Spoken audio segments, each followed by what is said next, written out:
Oh, okay. We finally got it working. All right. Hello, everybody. Chuck Holton here. How's it going? I am still in Armenia. Everybody was wondering, like, am I in a basement or something? No, I'm actually on a balcony of a town called Vadnadzor in Armenia. I'll turn the camera around so you can see what that looks like. It's a industrial town in kind of north central Armenia, and very Soviet looking. There's a lot of kind of leftover Soviet vestiges all around town. As a matter of fact, there were something like 64 Soviet factories. This was a big industrial town back 30 plus years ago during the Soviet Union. And all of those factories just got abandoned when the Soviet Union fell. Imagine what it would be like to just have your government disappear on you overnight, just like that. The government owns everything. The government's responsible for taking care of you. And from one day to the next, the government's just gone. What do you do? How do you survive? Actually, being in Armenia makes me think a lot about where America is today, because it's not like the United States government is just going to collapse at any given time. Maybe someday, but not anytime soon. But there certainly are lots of signs out there that the United States is devolving into chaos and is, in some senses, choosing to allow it to happen. And aside from the massive federal debt, and aside from the huge tax burden, and aside from the defunding the police and all of those kinds of things, we're just sort of going through a kind of national divorce at this point, where there are two different worldviews. There are two countries living in America, and those two countries adhere to two very different worldviews. Those worldviews are diametrically opposed. One of them says, look, some things are right and some things are wrong, and what you think about them doesn't have anything to do with whether or not they are right or wrong. The other worldview says, you live your truth. Right and wrong are just like flavors of ice cream. You decide what's true for you, and I'll decide what's true for me. The problem is, truth doesn't work that way. It works, truth is more like penicillin. You know, it's more like life or death than it is your opinion. And as they say, facts don't care about your feelings. Well, another way to say that is that when you adhere to a worldview that says it's true that there is no truth, your entire, not just your worldview, but everything about, because your worldview is the foundation of everything that you believe. So your entire belief system commits suicide.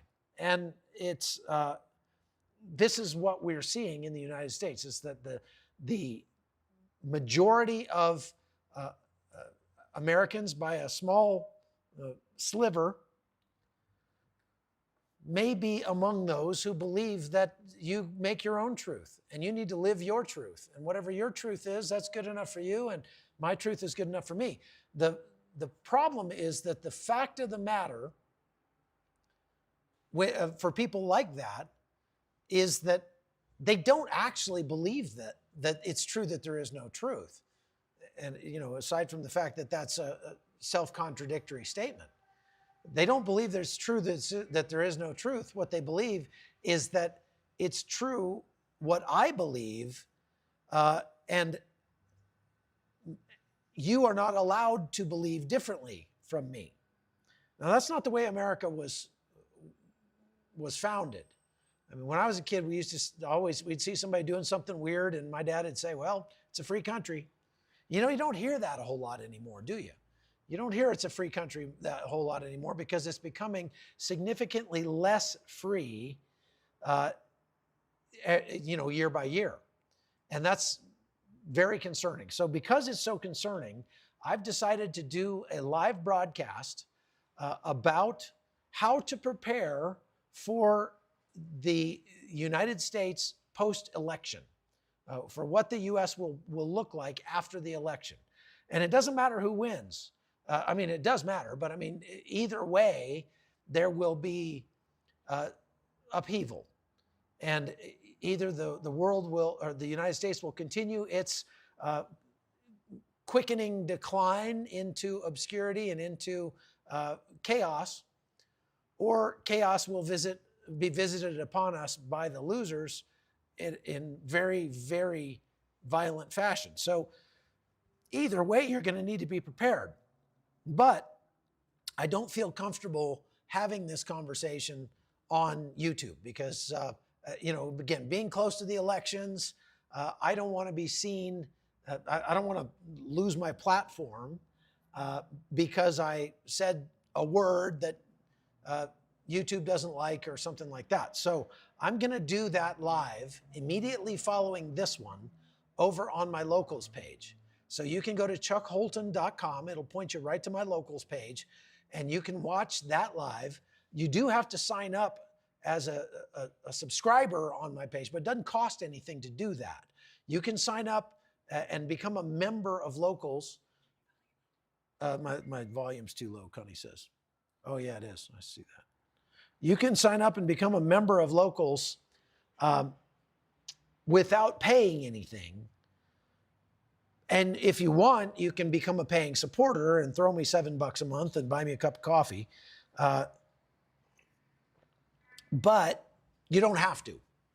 And if we do this live on locals, then I'll be able to chat with you just like I do here, interact, and we can say what we need to say without having to worry about the YouTube censors getting involved. Okay? So the link is right there in the chat. That's Hannah. Oh yeah. So thank you, Hannah. I appreciate that. And you can click there and you can go sign up on locals. People are like, you're just trying to push people to locals. Yes, I am, because if I end up disappearing off YouTube one day because I said the word missile one too many times or something, I want you to have a way to find me. I want to have a way to keep that going. So as the way I see it, that's insurance for both of us over there. And it's important that you, if you want to continue to get this content, that you go over there, and it doesn't cost anything, like I said, to become a member. Let's talk about what's happening in Israel. Today, the extremists of Hezbollah have upped the ante once again. So Israel, backing up a couple days, Israel has been pounding Hezbollah very, very hard, harder than they have since 2006 in Lebanon. They've been putting out the word to people in Lebanon, listen, if you are living in a building that has some sort of military infrastructure in it, whether it's weapons, whether it's missiles, whatever it is, you need to get out of that building, because we've been keeping track of where these things are. We've been watching from the sky, and we've been using our significant intelligence resources to figure out where all of these things are hiding, and we're about to take them all out. And so you'd better get out of those buildings. And if you're in a small village that has a whole lot of this terrorist infrastructure, then you're going to want to go somewhere else for a few days. It might be a nice time to go to the beach. Instead, people are going to Syria. It's the first time in decades that people have been fleeing from Lebanon into Syria rather than the other way around. And Israel has been true to their word. They've been absolutely hammering these homes and apartment complexes and warehouses and storage buildings and things like that that are being used by Hezbollah in order to threaten Israel. And they have been flying hundreds and hundreds of sorties to get that accomplished. Today, Wednesday, the IDF took a breather. They sort of backed off a little bit. And as soon as they did, what did Hezbollah do? They started firing lots and lots of munitions at Israel. So I'm going to show you a map here. This is just one volley from, how long ago was that anyway? Let's see here. That was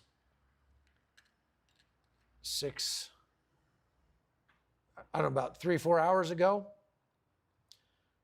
And if we go here to the Shofar app, we can see going back, this was about 8 hours ago. They're firing at south of Haifa. And then if we go back here, 10 hours ago, that's Tel Aviv. And all of these people, everybody that's living in this area, which is probably close to 1 million people, was heading for the shelters. That's because one of the missiles that was fired at Tel Aviv, this is the first time during this conflict that that's happened. Hezbollah fired a extremely large missile that had over 1,000-pound warhead. This is pretty significant. And they're calling it a significant escalation because this is one of the largest, most accurate, and most expensive warheads that Hezbollah possesses. And it was taken down by a David's sling. That's one of those anti-missile defenses that makes up the what am I trying to say? Iron Dome system, sorry. I'm trying to do too many things at once here. And so it was taken down. There were no injuries, but it's certain that these things, there we go, okay, definitely was a major risk. If that thing had gotten through and had struck Tel Aviv, it could have absolutely devastated an entire city block and probably would have led to what they call a mass casualty event in Tel Aviv. Now, I want to just mention really quickly that the organization known as Magen David Adom, MDA, it's a NGO basically that has ambulances, a whole fleet of them, all over Israel. And they're the #1 ambulance service in Israel. They have actually put together a artificial intelligence system that allows them to actually predict where the next casualty will be, where the next strike will be. And they don't put out a lot of information about it, but it is so good that they have gotten to the point where they will send an ambulance before somebody calls for one. They'll send an ambulance out to a certain part of the country because their system says it's very likely that there will be a call for help from this area in the next 30 minutes. And so they go ahead and send the ambulance out there. It is absolutely amazing what they are doing with artificial intelligence. Now, I don't know if that's plugged into the IDF at all, but it stands to reason that if a civilian agency can do this and has the ability to predict where somebody might get hurt, get in a car accident, what have you, have a heart attack, just from the way that they do this is they feed large amounts of data into that system of what's happened in the past, and it starts to be able to extrapolate out into the future. Okay? And by doing that, they can actually predict where the next hit's going to be. If they can do that, then it would stand to reason that the IDF can do that, and that they are starting to employ large amounts of data on previous attacks on Israel to predict where the next attacks may take place, and more importantly, where they may be fired from inside Lebanon. You see, when I was in Ukraine, I met with some members of the Ukrainian military who were meeting with members of the CIA. And what they were telling me is that they are working on some drone technology that will allow a swarm of drones to go out over a city or over an open area and be able to identify targets just because of the history that they have of finding other targets in the past. These are not, it's not one drone that's up there taking pictures like we've had for years. This is like 1,000 drones flying in sync and taking very high resolution photos of every square inch of an area, whether that's a built up area or not. And then feeding all of that data into a massive artificial intelligence engine that can look at the data and say, wait a minute, something's changed over here. Wait a minute, somebody dug a hole over here. Wait a minute, somebody is moving over there. And they can then compile a target list and send it to a real person. Then the real person can look at that target list and say, okay, this one's good, this one's good, this one's not, whatever. And then feed those approved targets into another artificial intelligence that loads them into these drones that have munitions attached to them, sends them out onto the battlefield, and goes and strikes all those targets at once. This is the reason why Hezbollah is losing badly in Israel right now. They've been able to make Israelis run for their shelters. No doubt about that. However, look at what's happened between Israel and Hezbollah so far in this conflict. Hezbollah has fired thousands, like 9,000 drones. I mean, drones and missiles and rockets so far. They have managed to kill something, I don't know, in the dozens. It's a low dozens number of people. I forget exactly how many. Something like, I want to say 25 that have been killed due to Hezbollah activity since October 7th. And now look at what Israel has done to Hezbollah. They've killed more Hezbollah commanders so far than it. You keep telling me to increase my volume. I've got it all the way up. Let's see if I can fix it a little better. Everybody's complaining about my volume. Let me check here. Let's see. Output. How's that? Is that better? No, that's not better. I've got it all the way up, people. Let's see here.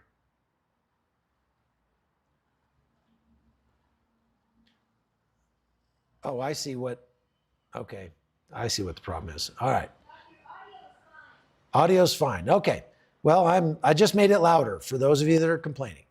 Okay. So what I was saying is that Israel has taken out more Hezbollah commanders, just the commanders, than Hezbollah has taken out total people in Israel. Israel has spent, lots of money doing that because the Iron Dome systems are crazy. They're expensive. When there was some video today, and I don't know if I can get it for you. Might be able to get that video for you. There was some video I saw today of the Iron Dome working today in one of the major barrages that happened today coming out of Lebanon. And it just looks like there's this spaghetti up in the sky. Let's see, I may be able to actually show you that. Let's see here while we're talking. So anyway, each one of those rockets that Israel has, that they have to expend in order to shoot down things that are coming from Lebanon costs about $50,000, they say. But it's very likely that the missiles themselves that are being shot down, in some cases at least, cost in the millions. And if they didn't, what's the cost of a human life? Israel is certainly, let's see if I can show you this now. Take a look at this.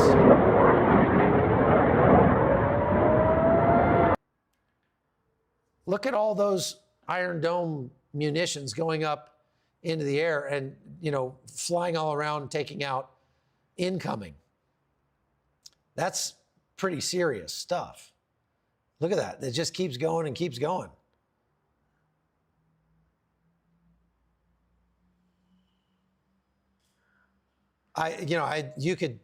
This goes on for 51 seconds, this video. Look at that. Is that insane? I turned off the audio so that the sirens don't, drive you crazy. But look at the way that they fly. These are all Iron Dome rockets flying into the sky, taking down incoming barrages of Hezbollah munitions over Israel. This was today, just a few hours ago. I mean, that's a pretty serious barrage of incoming right there, to take that many rockets to take down. And each one of those cost about $50,000, they say. So that's insane, if you ask me. He looks like a giant Etch-a-Sketch, yeah. Pretty crazy. So my point is, Hezbollah has been trying very, very hard to create lots of death and destruction in Israel. And they failed. They failed miserably. I mean, not that they haven't destroyed anything. They hit a house here, they hit a house there, they caused a little bit of damage, they caused maybe some shrapnel injuries now and then. And I'm not trying to belittle the fact that people have died or people have been hurt. But compared to the amount of effort that has been extended by Hezbollah, there's no comparison. I mean, they have lost terribly in this conflict. This has been insane. So Israel, on the other hand, they hit what they're aiming at. And they've been taking out literally thousands of launchers. And the larger the munition that Hezbollah fires, the more expensive the launcher, the more difficult it is to hide that launcher again, and the easier it is for Israel to take it out. So that's what they've been doing.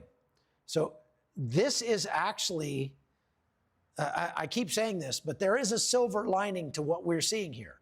This escalation in violence across the border between Israel and Hezbollah is dramatically degrading Hezbollah's ability to threaten Israel.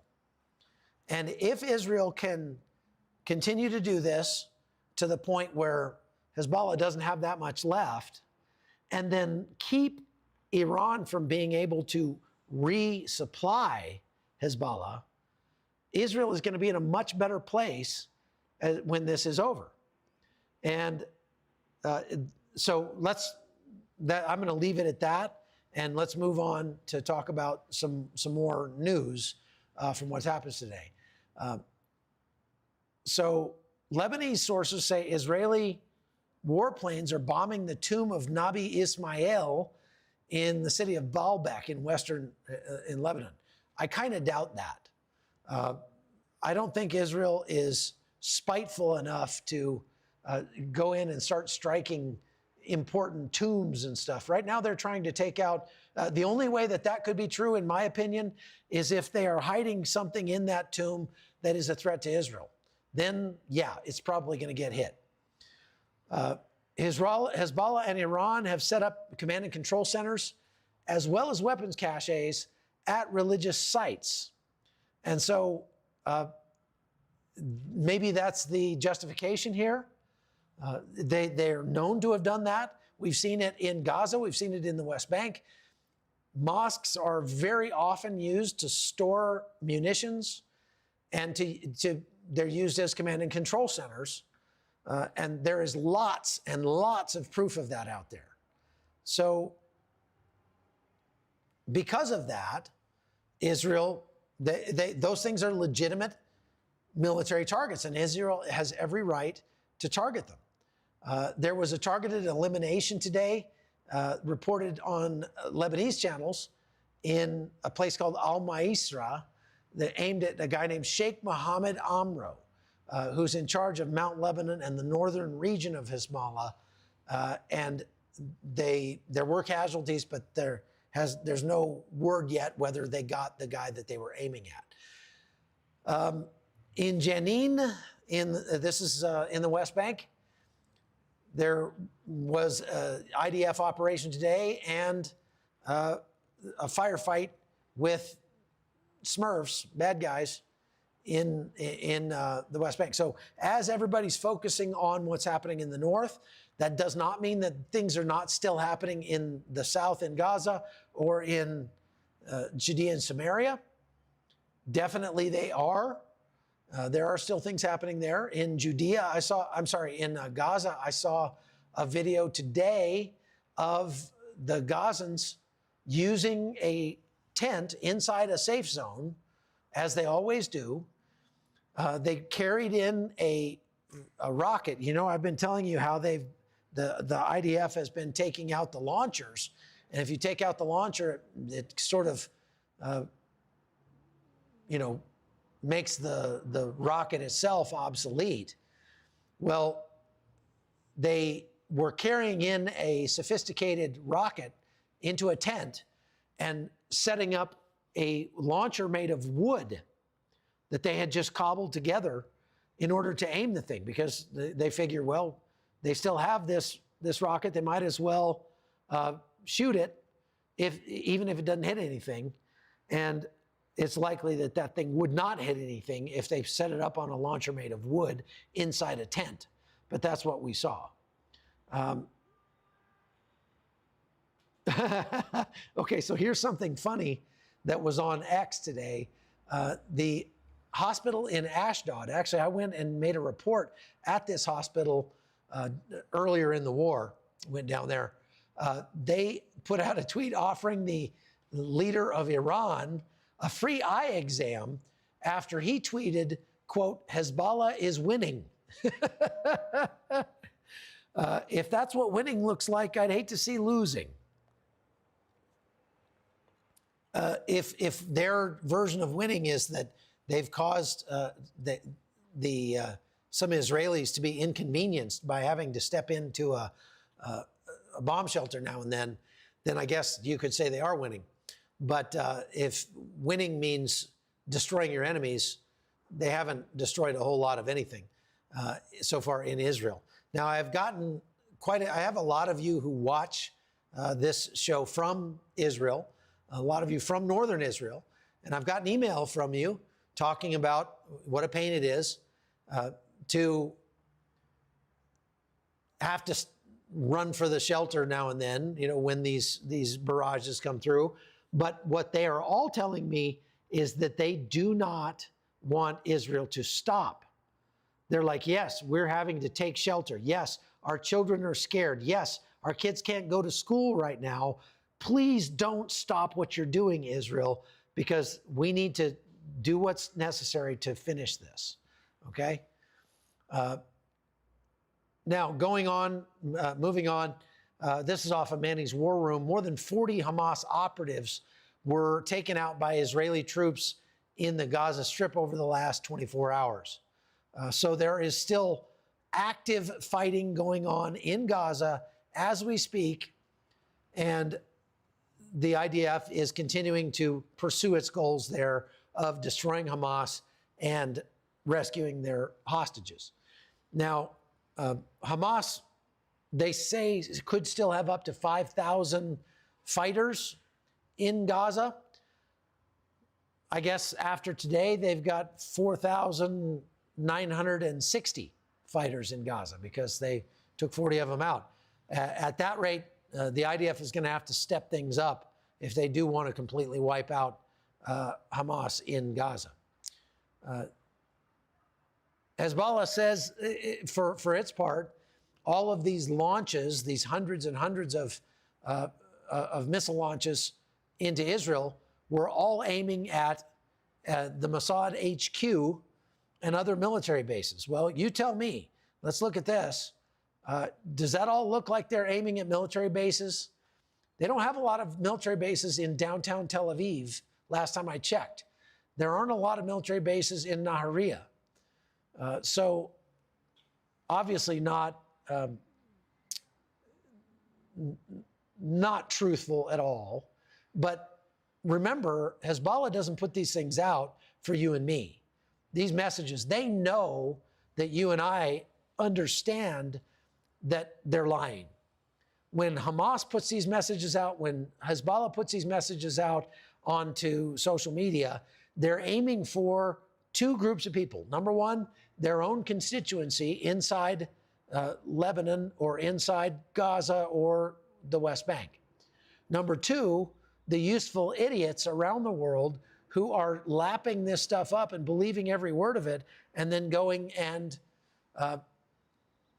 protesting around the world, even inside Israel. The people that are protesting inside Israel are probably the worst of the useful idiots. Somebody said, well, how dare you say that? You're talking about some of these people are the families of those being held hostage. And I'm like, well, if it's not idiotic to do something that would make it less likely that your loved one gets returned, I don't know what is. And that's exactly what protesting against this operation is. If you're protesting against this operation and your family's being held hostage in Israel, in Gaza, look, I understand why you would want to do whatever you can to try to get your people back, but this is not what will do that. You will not get your family back faster by protesting against the Israeli government. And if you think you will, then you're an idiot. I'm sorry. You're blinded by your emotion. And you need to wake up. Okay, that's all all the time I've got for today, folks, because I'm going to do the live over at chuckholton.com right now. So as soon as I finish here in the next 60 seconds or so, I'm going to go straight over to chuckholton.com. It's the locals page, chuckholton.locals.com, and I'm going to do a live broadcast about a different topic, about how to prepare yourself for what may happen after the elections. Okay? And I'm doing it over there because I can then speak freely and I don't have to worry about getting demonetized. So thank you for watching. We'll be on again tomorrow. God bless you. And again, go to chuckholton.com. You can watch for free, but you do have to sign up over there in order to see the broadcast. So chuckholton.com, I'm going live there in just a couple minutes. Okay? God bless you.